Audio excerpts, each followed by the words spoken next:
Tampok sa Baguio City ang Handa Pilipinas Expo, kung saan ibinibida ang mga innovation para sa pagtugon sa mga sakuna. Yan ang ulat ni Rod Lagusad. Mahalaga na alam ng lahat ang panganib sa kanilang lugar. Makakatulong ito para maging handa sakaling may tumamang kalamidad. We mean that every Filipino has the capacity to act. But come to think of it, sino ang magliligtas sa inyo pag lumindol? Sarili nyo. It is you that is empowered to act responsibly.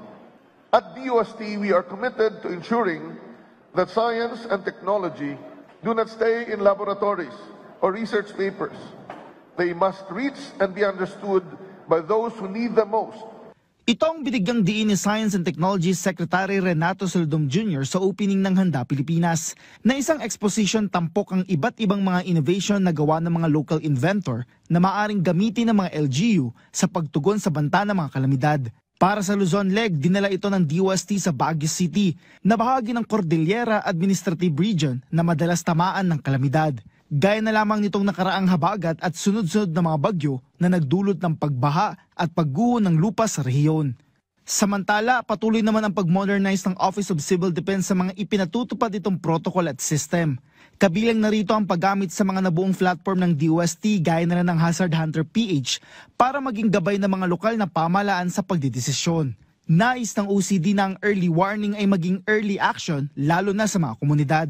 We are integrating science-based solutions or anticipatory planning models na, no? Emphasizing on early warning and risk assessment. Kasabay nito ang dinidevelop ng OCD katuwang ang DOST na digital tool sa pagresponde, ang Plan Smart Ready to Respond. Doon na lahat makita ng decision makers from the Secretary, Chairman ng NDRIMC, nila Secretary Solidum, lahat. At one glance, nandun what is the scenario, makikita natin based on forecast, what are the resources needed to respond, mag-generate na yan ng mga different scenarios wherein we can plan, no?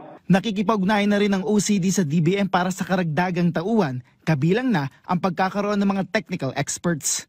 Rod Lagusad para sa Pambansang TV sa Bagong Pilipinas.